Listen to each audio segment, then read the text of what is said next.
11th day, upper wind month, 1 CE, 1000 hours. Wisps of pipe smoke drifted through the air of a dimly lit tavern in the crowded bowels of Orakalon. Leanne waved a hand in front of her face. If there was one thing that she didn't like about places like this, it was all the stuff that the patrons smoked.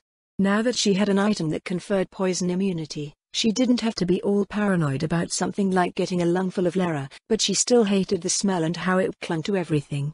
The city had been under siege for forever. How did they even get whatever they were smoking? It's a good thing we got a bunch of clean items while we were in the Empire. We're gonna feel gross coming out of here. Then why did you have to pick this place? Dunno, looked promising. See, there's a guy coming now. A guy who sort of looked like a merchant came over to take the chair across from them. He ran an appraising look over Florine and Leanne before he focused his attention on Leanne. A bit out of place here, aren't you, miss? Oh, I think this is just the right place, Leanne replied. What do you got? Food. Bullshit.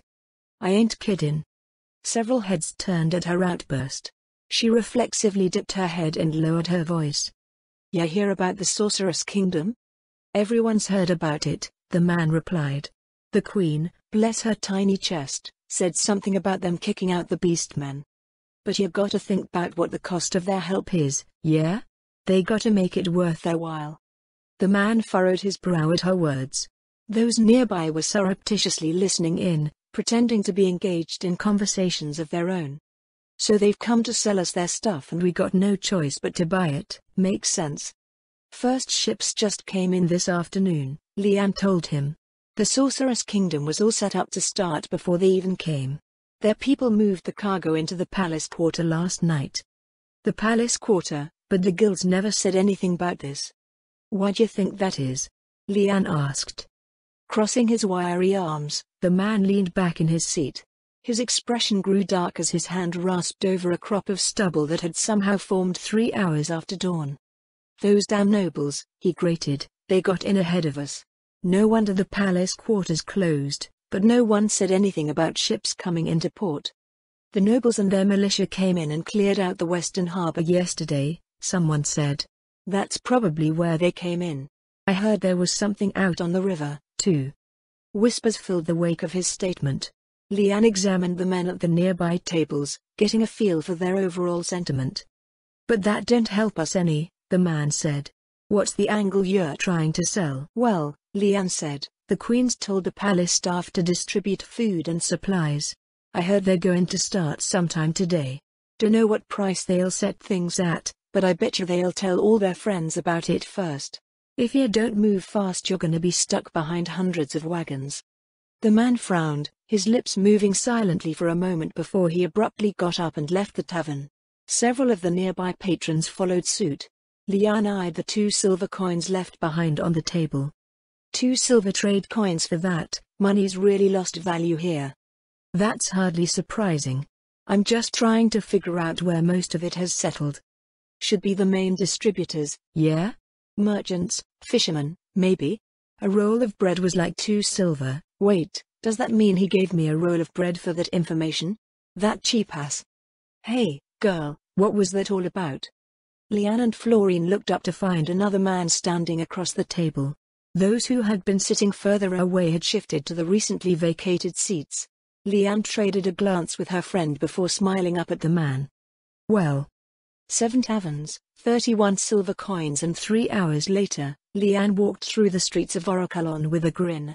Beside her, Florine sighed. I understand what you're doing, but it feels so dirty. Someone's gotta do it. Well, maybe not, but it'd be stupid not to do it. We'll see how well it worked. They strolled along at a leisurely pace, watching the people of the capital go about their daily lives. This time around, they didn't ask for a carriage and used their invisibility cloaks to sneak out of the palace quarter. She doubted that the palace had the manpower available to chase them around the city and, so far, there wasn't any sign of officials looking for them. A brisk wind blew away the sense of the city as their route took them along the eastern wharves. There, shipwrights had been working day and night to restore the damaged fleets to serviceable condition. Fishermen cast their nets out from a few boats dotting the river nearby, and groups of girls and women waited on the piers for their return with purses in hand and items for barter. An hour later, their meandering path brought them to the inner city, leading them to a plaza filled with refugees from the surrounding lands. On one end was their destination, one of Orichalon's many merchant guild branches. The offices closer to the wall had been abandoned since beastmen liked to pick off clerks and the like, and the one that they entered appeared to be decently staffed. A dark-haired receptionist looked up from the front counter as they approached. "Welcome to the Merchant Guild," he lowered his head in greeting. "How may we help you?" Liane reached into her infinite haversack, producing a missive from the royal court. Despite their youth, the nobles in the palace staff were all stuffy traditionalists who held themselves above dealings with merchants and common artisans. Seeing this, Liane and Florine volunteered to help coordinate things with the guilds. As short-staffed as she was, Queen Auriculus happily accepted their help. She placed the sealed scroll of paper on the counter. "From the palace," Liane said. The man picked up the scroll, examining its red wax seal. "Just one moment, please," he said. The receptionist turned and brought the missive into the office behind him. Several other clerks gathered around, speaking in low voices. One left the group and returned with an older man in a slightly fancier uniform. He came over to address Liane and Florine. "We'll distribute the information to our members," he told them in a toneless voice. "Thank you for letting us know." "I figured there'd be a bit more excitement over this," Liane said. "It's old news," the man told her. "Our members caught wind of this over an hour ago." "I see. Velp, I still gotta deliver the rest of these missives, so I guess I'll do that." They left the Merchant Guild branch, making their way to the next office marked on their map of the city. The clear, scorching weather had given way to a dull overcast and the scent of rain drifted on the wind. She looked down at her light and breezy outfit, wondering what it would look like if they got caught in the rain. "They run things pretty tight around here." "They do," Florine agreed. "I was shocked when he said they just heard about it." "Yeah, I figured that chef from yesterday would have blabbed to someone else and it'd be all over the place by now." Critical market information usually spread like wildfire amongst merchants. Everyone knew someone, and maintaining good relationships with other merchants involved sharing information that might be relevant to other parties. Developing a sense of solidarity within information networks was fundamental. It wasn't all guaranteed to be trustworthy, timely or useful, of course, but successfully filtering out and leveraging information was a skill in itself that garnered the respect of others. "Is Chef Remley under those nobles' thumbs, or is it some custom for businesses in the palace quarter?" Good question," Liane said. "Even if it came from us, he might have treated it as a perk of the connection he had with those guys and kept it to his own people. It's a bit weird though, someone usually says something, especially if it's something big." "No leaks from the palace," Florine said. "No leaks from Dragon's Roost. Those newly recruited militia either haven't heard or haven't said anything. Either way, it was uncanny. Those that felt they had something valuable to say usually just went out and said it whenever they had the opportunity to. A few were shrewd enough to get paid for it. She couldn't imagine that random men recruited from the common citizenry would have any discipline whatsoever when it came to that sort of thing." "I guess we were the only leak," Liane heaved a sigh. "What do we do, Florine? We've stepped onto a dark path. Ludmilla will be waiting at the end of it with her stabber." "Don't you try and drag me into this," Florine said. "Any stabbings that come your way will be for you and you alone." "What? But you're my best friend. Friends get stabbed together." "I'll abstain in this case. The gods know how much trouble you always get us into." "Speaking of the gods." They walked by a wagon loaded with barrels, which was parked in front of a temple with unfamiliar symbology. A woman in scant, lacy vestments that could in a word be described as suggestive was casting purify food and drink on them. "That's a priestess, right? Her outfit's pretty crazy. What faith is that?" "Don't look at her, Liane. Your lewdness will bring her this way." "My lewdness?" says the minister of the Department of Lewdness. Florian grabbed her elbow, dragging her off as she picked up her pace. "Excuse me?" A woman's voice called out from behind them. "Excuse me? Young miss over there. See? How is this my fault? Don't you get it, Liane? Everyone's been looking at you, not me." "Well, I admit that's been pretty nice, but it's not like I'm doing anything to get their attention." The sound of hurried steps came closer. "Excuse me? Holy crap, she's chasing us. Am I really that lewd?" A hand tugged on her blouse. Leanne turned around. Is there something we can do for Wa? Leanne froze as the priestess grabbed her by the shoulders. The woman's head rose and fell, going from side to side as she scrutinized her with uncomfortable intensity. Her face drew close to Leanne's navel. She closed her eyes and took a deep breath. Did you just? Perfect. The priestess cried out joyously, you must come with me, Miss Merchant. The woman took her wrist and headed back towards the temple. She stopped when Leanne reached the limit of her stretchiness. Gah. I'm not a damn wagon hitch. Let me go. Florine released her other hand. No, not you. Save me. A set of sinister claws emerged from Leanne's shadow. That's not what I meant. The claws receded. Leanne looked at the bare back of the priestess. Why are you dragging me off? What do you want? Who are you, even? They stopped in front of the steps of the temple. The priestess turned back around. She folded her hands and cast a pleading look at Leanne. You need to help our kingdom. I'm already doing that. What sort of help? Florine asked. Shouldn't it be obvious? The priestess said, a crisis is upon us. Miss Merchant here will be the perfect model to lead us back to prosperity. Hey, maybe she's not crazy after all. Florine came up to stand beside Leanne again. How exactly would she help you? By joining us and making babies, of course. The priestess smiled an outrageously pure smile. Huh? She's perfect, don't you think? Her youthful figure is brimming with vitality. Of course, she doesn't hold a candle to our glorious queen, but, The woman furrowed her brow. She reached up and grabbed Leanne's boobs. Leanne gasped and jumped back, shifting her boobs back into place. The woman gasped and cast a mournful expression her way. Why would you do such a thing? That's my line. Well, sorry for that, Leanne cried. Look, I'm not as perfect as you think, so we'll just be on our way. But you are. The priestess said, those things are ruining your beauty. Why are you hiding your figure? I can only envy one who is so deliciously flat. Florine, this woman is hurting me. The ring of mental fortitude doesn't help. The priestess made sobbing noises, going back and forth while making various gestures.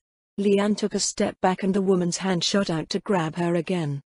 Come, dear sweet merchant, she said, let us enter the sanctum and praise the mistress of bounty for her blessings. Leanne wasn't sure she wanted to know what that involved. She dug in her heels and the priestess jerked to a stop again. Why so strong? Normal people usually can't stop a priest, this just gets better and better. Are you some sort of merchant hero? As interesting as that sounds, Leanne said, most likely not. I still don't understand what's going on here, Florine said. Why are you so desperate too? Because these are desperate times. The priestess said, don't you see? Well, perhaps you don't since it's a bit overcrowded in the city, but we've lost so many people. Even if the beastmen are driven off, the lands will lie fallow and the forges cold. We must make babies to repopulate our country. Technically, she wasn't wrong, but she also sounded like a madwoman. So, what, you want me to, advertise for you? I understand that you're a merchant, the priestess said, but let's not put it in such crass terms. You will be a role model for the people. Once your belly begins to swell, you will be a saint. Leanne stared at the woman for a good, long moment. We should go. She turned around and grabbed Florine's arm. My father told me to never talk to strangers. There's no need to be shy, the priestess called after them. Our temple staff will be more than happy to help you with. No thanks. But you're more than old enough to bear children. If you're ashamed over not being able to conceive, we have fertility treatments for both men and women. Her steps slowed. Really? Leanne, you know it took my father like 5 years to get me. We don't have that long. That was all just speculation. But, what about the thing Ludmilla talked about? Maybe that'll happen, but don't you want a human baby? MMH. Leanne turned around. The woman brightened. What sort of treatment is this? Leanne asked. So you're interested in? I'm not saying I want to become your mascot or anything, I just want to know about the other thing. Is it like a potion or salve? They can be applied in various ways, the priestess nodded. Our apothecaries can, well, no, They've been eaten, but we have some left over in storage. Then we'll take those. The woman's eyes went from Leanne to Florine and back again. Since they're no longer being produced, they are expensive, but if you agree to work with us, we can give you a discount. Just shut up and take my money. Another couple of hours passed before they decided to stop looking around and made their way back to the Royal Plaza. The first sign of her ploy's effectiveness was a line of wagons appearing long before they reached the main gate to the palace quarter. Not bad. We got the city's merchants all riled up, plus we got some weird baby sauce. I hope you don't plan on using that potion right away. It's not like I'm gonna dump it on my head and jump the first guy I see. Some of the palace staff seem pretty promising though. We barely know them. Ludmilla said something about the age of 20, so we still have a few years to make a proper choice. I guess. Leanne smiled to herself as they examined their handiwork. The anticipation of the merchants had grown to the point where more than a few companies were sending people out, offering to pay others for their positions in the line. Hundreds of wagons were already waiting in the streets, however, and no one would give up their spots. They walked by a couple of the men that had joined them at the Dragon's Roost the previous evening, who looked more than a bit helpless as they frantically tried to manage the queue. The merchants here have a lot more clout than back home. Sure do. They're walking all over Kaio and Auras over there. It was more that the noblemen were being flat out ignored, but it amounted to the same thing. The merchants appeared to be running things their own way and the noblemen were effectively powerless to do anything about it. This behavior was pretty much suicidal from a business perspective, and sometimes literally, for all but the most powerful merchants in the north, especially if one went up against the noble presiding over the territory that they were in. Maybe it's 'cause the cities here all belong to the queen. The nobles here only have as much legal power as whatever their job is in the city. Everything else would be entirely dependent on how much influence they have. If a merchant doesn't have any ties to their territory or whatever else the noble has going on, they can safely treat them like any other guy. That might be it. Kaio said that the noble factions here remain provincial, so the merchants don't have to worry about the wider consequences of crossing any single noble house. Yeah. All the nobles around this duchy got nommed so the citizens don't even have to think twice about local problems. So the landed aristocracy is all eaten up and whatever new ones that come in will basically have to rebuild their power and influence from scratch. They're gonna be at the mercy of the guilds for a long time. Is that something that we want? I don't care either way, but we should bring this up with Clara. They went past the gate to the palace quarter, going around to the cordoned-off western harbor. Now that the first shipment of cargo was offloaded and their barges were on their way back north, the area was filled with people tearing down the warehouses and other buildings in the section that would be leased to the Sorceress Kingdom. Leanne and Florine didn't stop to watch their work, instead going straight into the palace quarter through a small western gate that led into the back of the district. They followed the wall to the front gate where their cargo containers were arranged along the main thoroughfare. They found Lady Delarose and several members of the palace staff staring at the closed gate. Ready to do business? Leanne grinned. The men and women turned at her voice. Countess Wagner, Lady Delarose hugged her clipboard to her breast and lowered her head in greeting. I'm not sure if we are. I didn't think our missive would generate this much of a response. Did you see the sheer number of wagons waiting outside? Some of it, Lady Delarose, Leanne replied. Looks like the Royal Treasury will have a lot to work with after this. And we're very thankful for that, the interim Royal Treasurer nodded. The way that you facilitated things on your end is a godsend. The military aid, the logistical preparations and all the goods, how you've helped to finance everything, I've never heard or read of a plan even a quarter as comprehensive as this.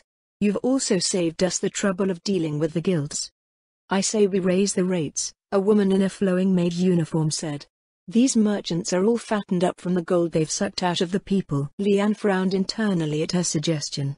The scions working in the palace staff were supposed to be excellent up-and-coming members of aristocratic society. Yet, in the statement following her suggestion, she had unknowingly pointed out the problem with the suggestion.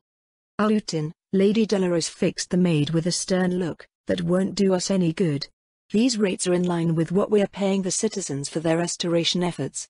If we charge more for these goods, the merchants will pass on those costs to the citizens and then we'll have to raise wages to match. The maid furrowed her brow at the Royal Treasurer's explanation. Was it that hard to understand?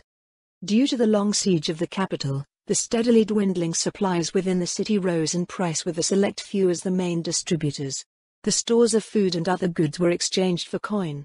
Thus, most of the money in the capital had pooled in the hands of the merchant class. This wasn't out of any inherent desire to hoard wealth, it was simply because there was no way for the merchants to use that money to import more goods. Thus, a liquidity problem had developed in the capital. The merchants had all of the money and everyone else, including the government, had next to none. Simply showing up and selling food to those merchants didn't do anything, since the people they were selling to had no money. On the same note, merchants would try to haggle down the price to avoid taking a colossal loss. Waiting for the economy to get going again naturally would be painfully slow and riddled with issues. She didn't even want to think about the insanity that would come with hundreds of thousands of unregulated, unofficial loans. Transactions would be woefully unfair and they would be looked back upon with resentment. Slavery was not illegal in the Draconic Kingdom, so people would sell themselves to survive. It wasn't a pretty picture, and far from the Sorceress Kingdom's goal of having a stable, healthy neighbor that would happily join hands with them. Rather than leaving things as they were and having the country go through all those woes, a plan had been drawn up to get everything going at once. The government started a wide-scale effort to restore the damage to the city, fix the ships in the harbor and prepare for the spring planting. Over 100,000 people were employed with the cooperation of the businesses around the city, and the government promised that payment would be delivered by the end of the week. The citizens worked under the assumption that it was a normal course of action after the siege of the city had been broken. Efforts to get the fleets afloat and for the people to ready themselves for seasonal activities were also seen as a matter of course. Little did the people know that they were also being used to forcefully get money circulating through the economy again. Not that they would care. Merchants would come and purchase goods from the crown would pay wages owed using the proceeds, and the people would then purchase goods from wherever they popped out in the supply chain. Seizing control of both the supply of goods and the supply of coin essentially allowed the Draconic Kingdom's government to keep the price of everything relatively stable. The lease of land for the Sorceress Kingdom's exclave funded this effort, as well as the taxes from trade. The Draconic Kingdom would be able to regulate the capital's economy for about as long as it took for its primary industries to see a return to regular operations. At that point, the economy would be too large to control anyway, and the crown would release its hold on the markets, which would go back to the way that they usually functioned. After sending Miss Alutin away, Lady Delarose turned to them with an apologetic look. "We're about to begin, my ladies," she said. "An office has been set up on the second floor of the gatehouse. Shall we continue our discussion there?" They followed the royal treasurer to what was usually the office of a watch captain. A set of simple chairs had been placed at a small desk, but they went over to one of the arrow slits that overlooked the road below. "Lady Delarose," Florine asked, "is there some reason why Miss Alutin made that suggestion?" "You have my most sincere apologies for that, my ladies," Lady Delarose said. "Alutin's area of expertise lies elsewhere." "That was a pretty basic mistake for a noble to make," Leanne said. "Basic? I suppose that may be the case for nobles with your backgrounds. I'm afraid more than a few of the palace staff consider the revenues we'll be collecting here along the same lines as taxes or crop shares. The fact that we're using a lease to finance everything makes them act like it's pure profit. But they should be familiar with bits and pieces of their territories being ransacked, yeah? That's true, but at the same time, it's just that, bits and pieces. This is just too big. It's at a scale that the crown usually handles, and I don't think we've ever been in a situation where money just freezes." Were they expecting too much out of the signs in the palace staff? Claro grasped the domestic challenges facing the Draconic Kingdom the moment Chief Venomscale delivered his maps. That same evening, they were already devising solutions and reconstructing her plans for the Draconic Kingdom. It only took one reading of her first draft for Leanne and Florian to understand what the problems were and what needed to be done. According to Clara, when the plan was delivered to Prime Minister Albedo for review the following morning, the Prime Minister, and Moman, somehow, instantly recognized that part of her proposal as a type of liquidity package. After they explored several additional options on the administrative and financial end of things, the Prime Minister approved the entire proposal. Queen Auriculus also understood most of what Clara proposed, she simply didn't have the means to do what needed to be done. "You say that it's at a scale that the crown usually handles, Lady Delarose," Florine said. but it handles things out of each city through its provincial administrators, yes? That's true, Lady Gagne, Lady Delarose admitted, but all we had to do was carry out the missives delivered to us by the royal court. All of that knowledge and expertise rested with Her Majesty's ministers and their veteran department staff. I'm sure that we ourselves would have learned once we advanced to the ministries. Now, it feels as if the knowledge of our predecessors has been lost. Well, I guess you have no choice but to learn quickly, Liane said. There are probably 8 different kinds of catastrophe waiting for your attention out there. Lady Delarose let out a weak laugh, combing her fingers back through her hair. Never mind any of that, she replied. I was still trying to figure out how to deal with all of the concerns surrounding goods from a nation full of the undead. Given the line outside, I suppose it was a needless worry. They seem more worried about their competitors than anything else. Yup, Liane smirked. All you gotta do is point 'em at the right problem. The rest takes care of itself. 11th day, Upper Wind Month, 1 CE, 1600 hours. Okay, now I'm starting to feel sorry for these guys. After reassuring Lady Delarose for the 3rd time that the distribution of goods wouldn't present them with any insurmountable challenges, Liane and Florine escaped before the palace staff realized that they would be dealing with merchants for the next 96 hours straight, or however long it would take for them to collapse from exhaustion. They didn't return to the palace, however. Instead, they walked up the street, turned the corner, used their invisibility cloaks and returned to watch how things would play out from atop a nearby section of the wall. The way everything was going, however, the palace staff would face total annihilation by nightfall, which was only about 4 hours away. Why you over there? A terse voice rose from the street below. Your men are supposed to be over here, not there. Wait. A maid called out, you've gone too far. Park over here. Why are you unloading that one? A footman said, this one. This one. While the voices of the palace staff suggested a scene of utter chaos, things were as orderly as could be expected. This wasn't because the nobles were holding things together with their frantic instructions, but because the merchants and laborers that they were attempting to order around were ignoring them as usual.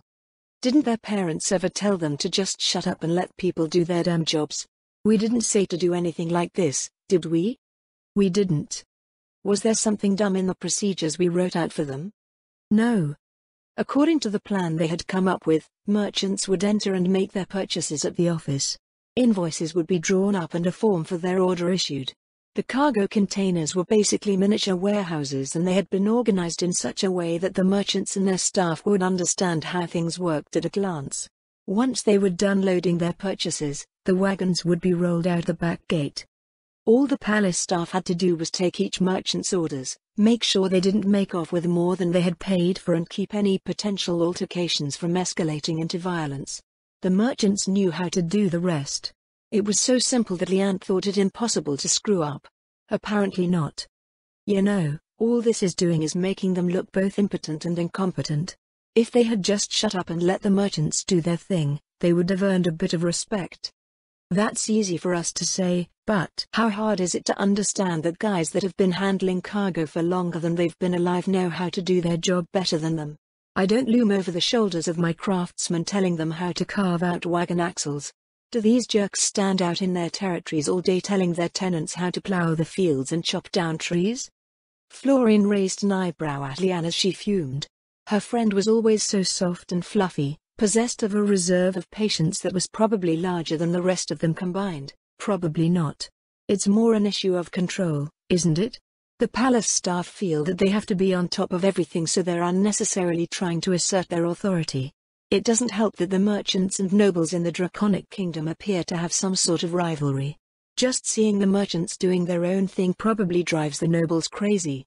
Yeah, well, the merchants are doing it right and the nobles are doing it dumb. Are we gonna have to deal with this everywhere we go? The Queen might have a way to settle them down. As for the other cities, it may not be a problem at all. Come to think of it, the reports from Blighthold should be in by now. Let's check out how things are going up there. Their shadow demons flew them across the palace quarter, dropping them off on top of the northwestern tower of the royal palace. They deactivated their cloaks and made their way down the stairs. To Liane's surprise, Ludmilla's general staff was gone.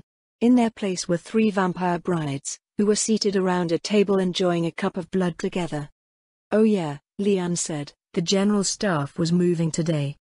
Lady Wagner, the vampire brides rose from their seats and lowered their heads respectfully. Lady Gagne, "Good evening. You aren't going to join the others wherever they went?" Lian asked. "Those are the Royal Army's accommodations," the closest vampire bride said. "We've claimed this tower for the postal service. As far as human structures go, it's quite cozy." Undead were slowly spreading into the royal palace, but they were guests rather than invaders. If envoys from other places came to the capital, they would be in for a shock. "The postal service, does that mean frost dragons will be landing here?" "It depends on the demand for air freight," the vampire bride replied. "Shadow demons have been delivering parcels directly to your stateroom, but they'll be processed here now." "That means we can send stuff back, too, right?" "Of course. Since the air route only uses one shadow demon for the time being, heavy loads will have to be sent back by ship. No living cargo, please." "I see. Well, there isn't much to send from here, so I guess you'll be pretty bored for a while. What have you been doing to pass the time?" "Not much, to be honest. We'll have plenty to do once we start work on the exclave, but, for now, we're doing what little planning we can and visiting with the other people from the Sorcerer's Kingdom. It's too bad you can't go around the city yet. Has anyone tried flirting with any of you?" "Oh gods, Lian, are you trying to gloat over the vampire brides?" "We get some looks in the hallways," the vampire bride said, "but the palace staff keep their distance." "What are the laws concerning bloodletting here?" I don't think they have any. Don't go around nibbling on people just yet." Lian and Florian left the tower, stepping out into the orange glow of sunset. Down the hallway, a Death Knight was standing at the door across from their stateroom, so she figured it was where Ludmilla's general staff was being housed. The stateroom's hall had already been converted into a war room, and both of the Lynam sisters were standing at the central table with several elder liches. "Good evening, Lady Wagner, Lady Gagne." "Heya," Lian replied, then glanced over the elder liches around the table. "Where'd your babies go?" "They're in the solar with Rose and Tier," Willuvian said. "The reception area of this stateroom has been converted for the Royal Army's use. The solar and other living areas serve as quarters for the general staff." "You're not going?" But I wanna see the babies." "We have work to do." Lian narrowed her eyes, pouting at Florian. "How's the war going?" Florian asked. "Anything for us to look at?" "Yes, my lady," Loluvian said as Willuvian went over to a nearby shelf. "Blighthold was secured before dawn today." Lian stepped up to the table, examining the changes on the map. Most of the Beastmen forces north of Blighthold had disappeared, leaving a scattering of markers oriented in a southeasterly direction. The undead army had crossed into the cultivated lands of the Draconic Kingdom, but they weren't going very fast. Two wings stretched out from the main force along the coast and the northwestern border. "Guess the first battle only lasted a night," Lian said. "But it looks like you have plenty more to deal with." Across the Sealan River, Beastman markers filled the countryside. The clan halt across the ford from Blighthold had vanished, and several tribes appeared to be moving away from where it formerly was. Lian crossed her arms, raising a hand to her chin. "So this is the strategy in action, huh?" "It's just the beginning," Loluvian said.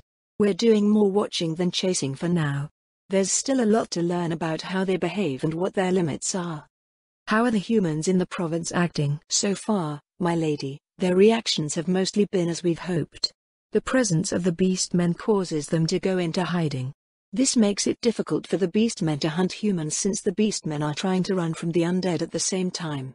We haven't observed any cases of humans being convinced to join the Beastmen against the undead, but we're worried that this may change once the next clan begins to organize itself against our advance."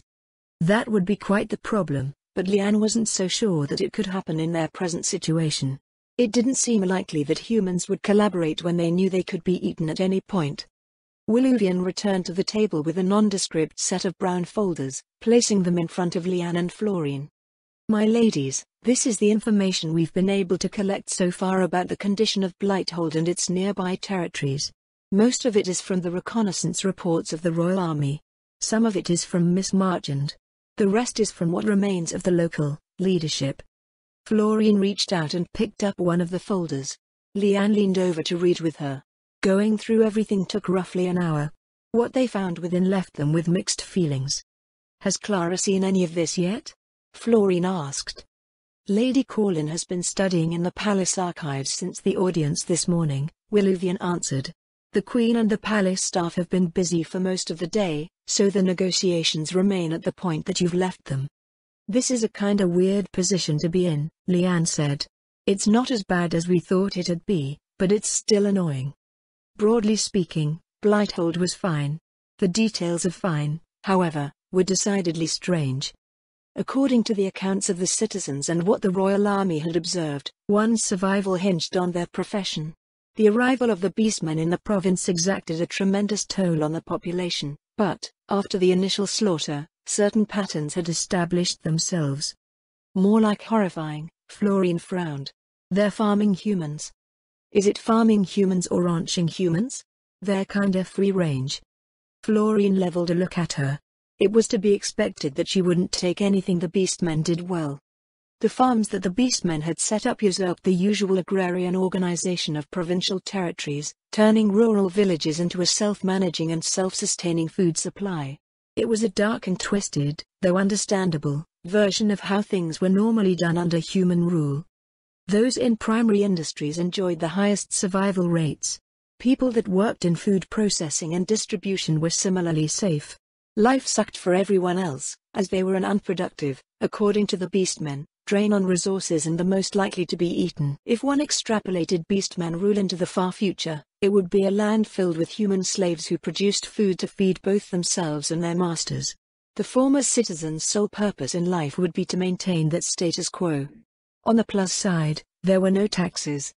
If humans were doing all that work, Leanne asked, what did the beastmen plan on doing? That is something we've been trying to puzzle out for the past few days, Willoughby said.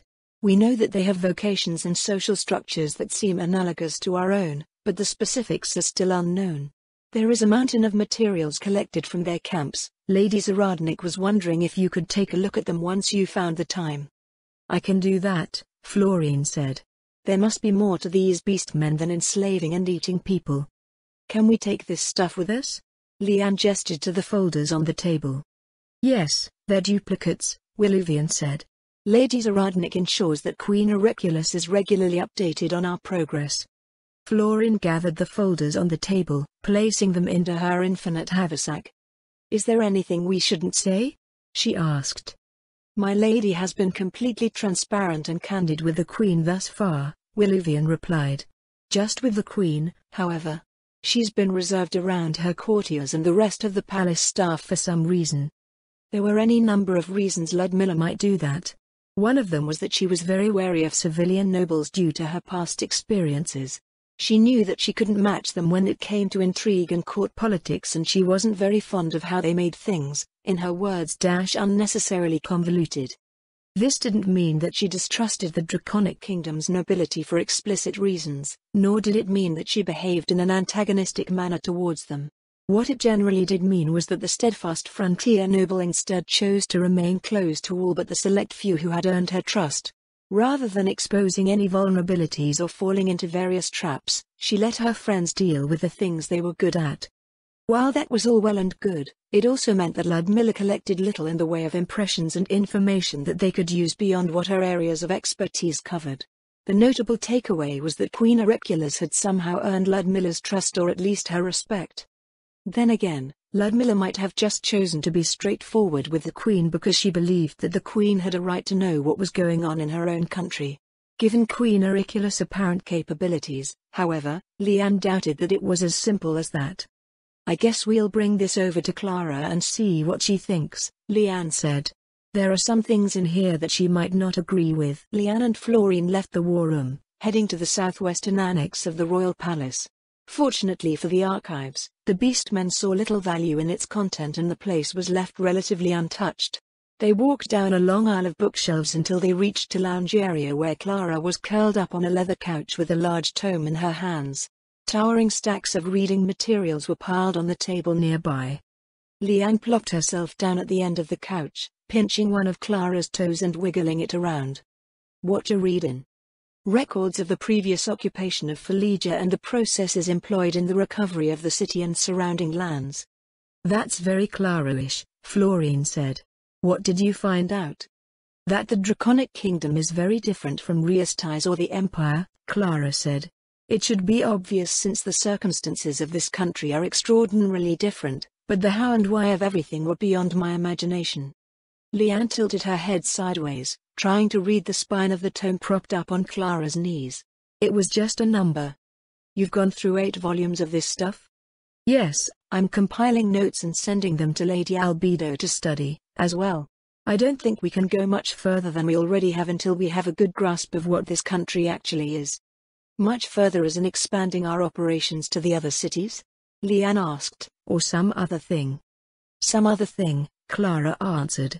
The points of contact between our country and theirs are currently limited to commerce, basic diplomacy and security forces that can be summed up as brute force.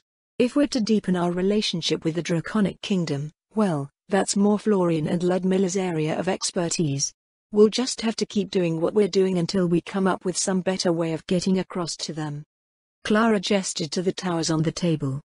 You two should take a look, you'll see what I mean before long.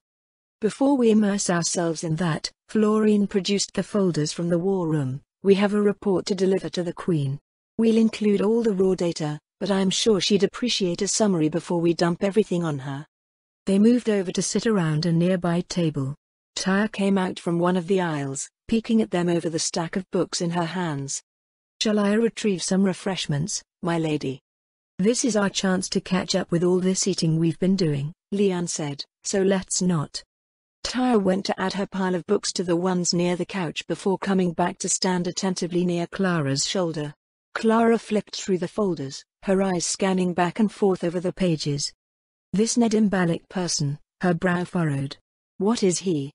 Should be some sort of shadowy underworld boss? But they appear to have taken control of Blighthold. Well, Leanne counted off her fingers, if the city administration is eaten, the military is eaten, the nobles are eaten and the guild masters are eaten, it makes sense that whoever is left with a lot of influence ends up in charge. Yeah? Leanne's eyes slid over to Florine. What do you think Clara's gonna do? Florine looked back at her. What do you think she's going to do? Dunno, run over and chop off all of their heads? That's silly. She has no right to do that. Not that she would without ample justification. Well, Clara set down the folder and moved on to the next. If Ludmilla gave them a pass for now, it looks like she wants to recruit them, as well. You're okay with that? Leanne asked. This isn't our country, Clara told her. If what I've learned about the Draconic Kingdom's laws is correct, this report does not indicate any activities that would be considered criminal in the Draconic Kingdom aside from the fact that they've taken control of the city. However, there are no precedents for the entire administrative establishment collapsing, even in occupations of cities in the past. It would be up to Queen Auriculus and her court to decide what to do about it. But if the administration is non-existent, Leanne said, how can regulations and legislation be enforced? The militia they've scrounged up for the capital wouldn't normally qualify for positions as officials, so I doubt the other cities will have fared any better. We'll just have to see what the royal court here comes up with, Clara said. Ludmilla might have some conditional powers when it comes to our military operations here, but we have no right or authority to broadly impose in their domestic affairs.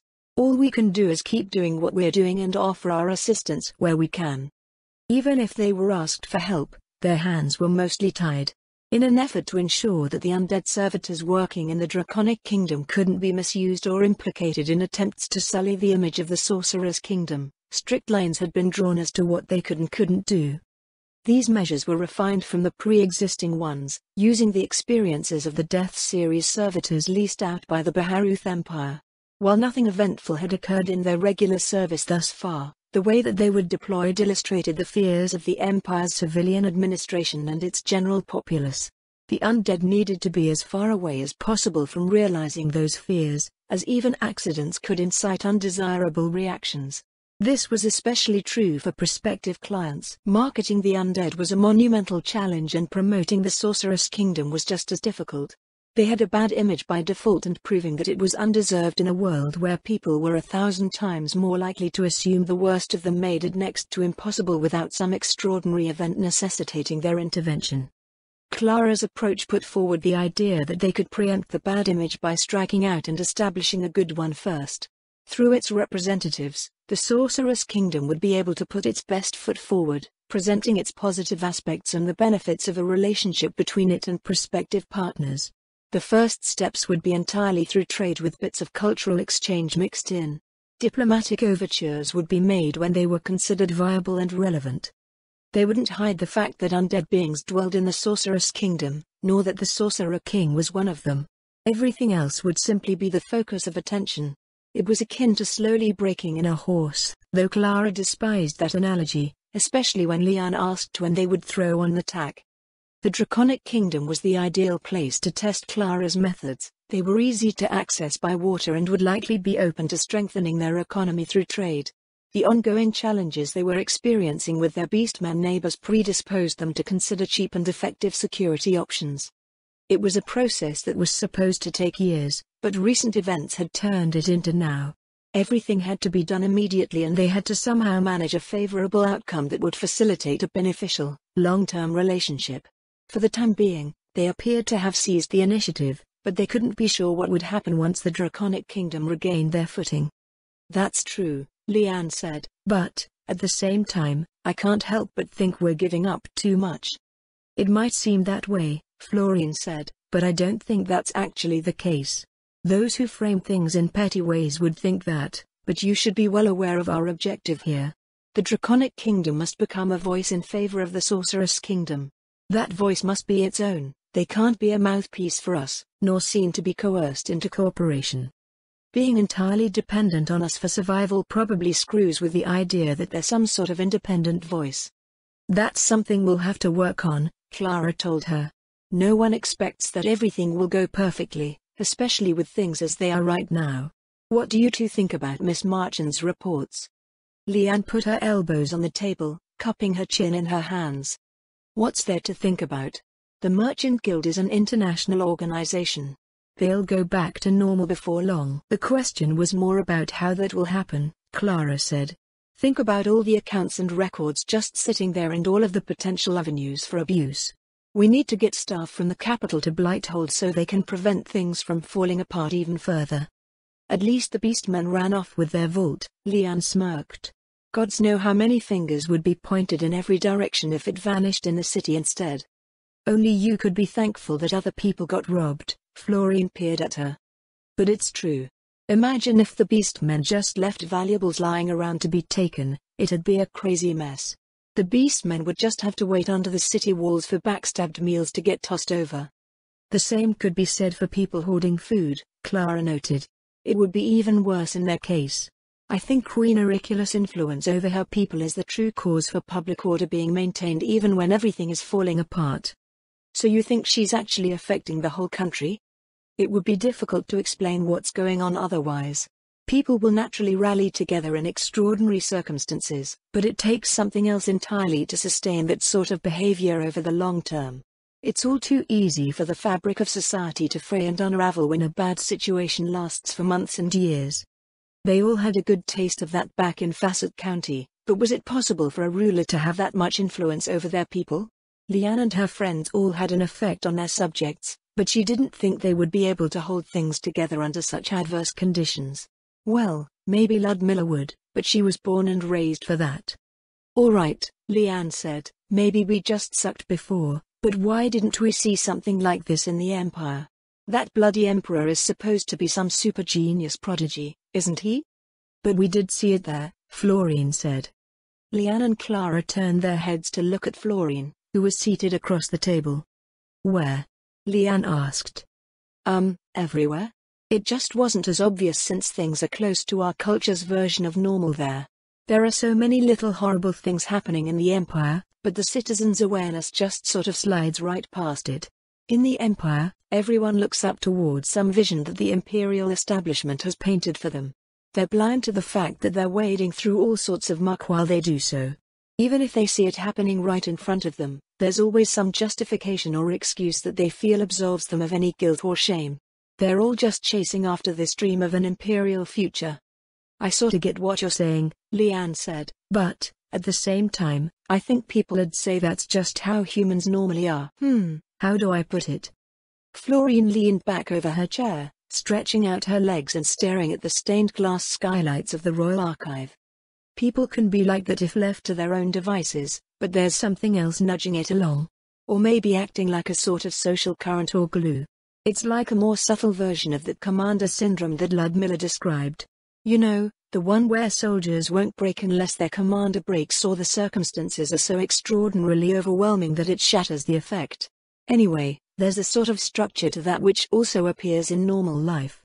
Her hands came up, tracing a wide circle in the air. We do that too, she said. At least, we can. Out of the four of us, Ludmilla does it the most. Maybe it's because she's a martial noble with a very clear-cut way of ordering the world, but it's also instinctive to her. She probably doesn't know she's doing it, but, when we visited Warden's Vale, it was like bam, in your head, you instantly think this is Ludmilla's domain.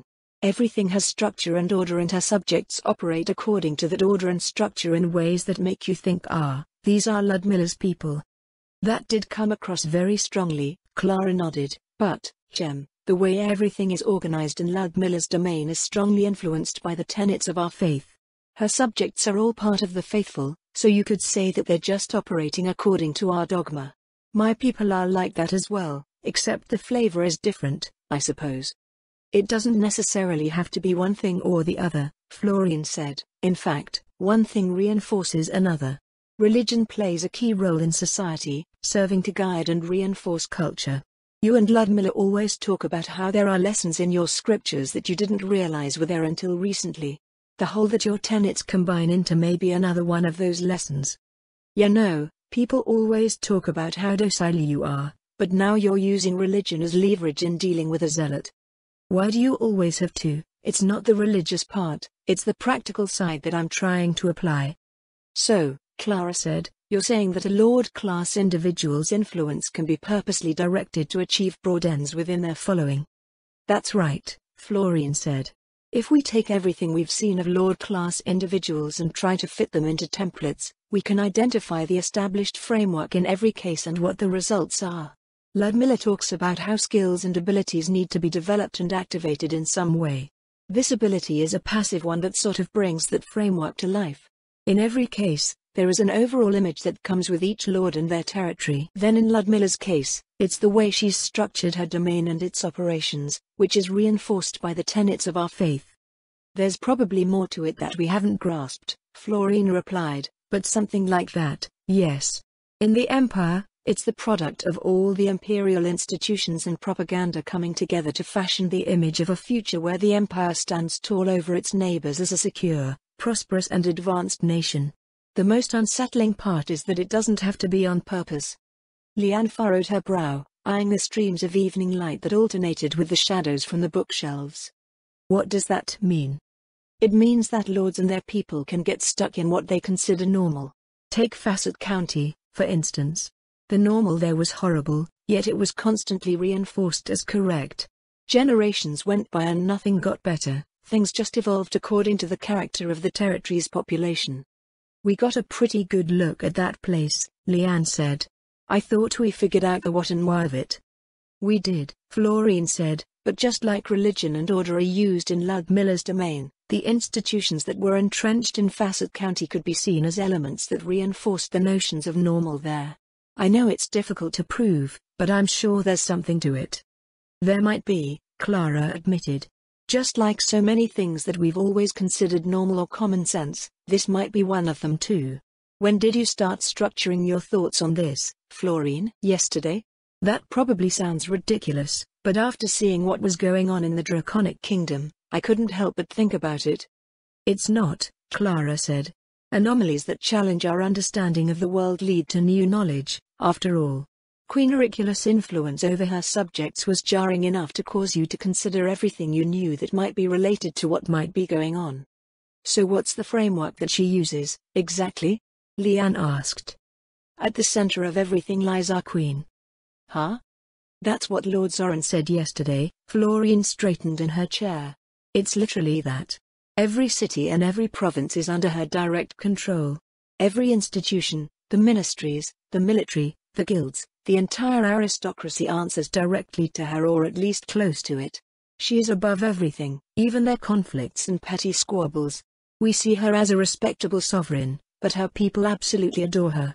She's an idol to them, the very personification of the Draconic Kingdom. Without her, it can't even be the Draconic Kingdom. Well, it's a good thing we figured that out. Probably. So, are fanatics? Leanne asked. They borderline worship her. Even royalists aren't that crazy. Sure, Florine answered. I'm not sure if there's a better word for it. The takeaway is that we're going to have to be very careful about how we deal with the Draconic Kingdom when it comes to its relationship with Queen Auriculus. But we have no idea what's gonna piss him off. I know, Florine said. But developing an understanding of those we deal with is a part of diplomacy. At least it's something that we can still wrap our heads around. I'm sure there will be plenty of stranger things out there in the world.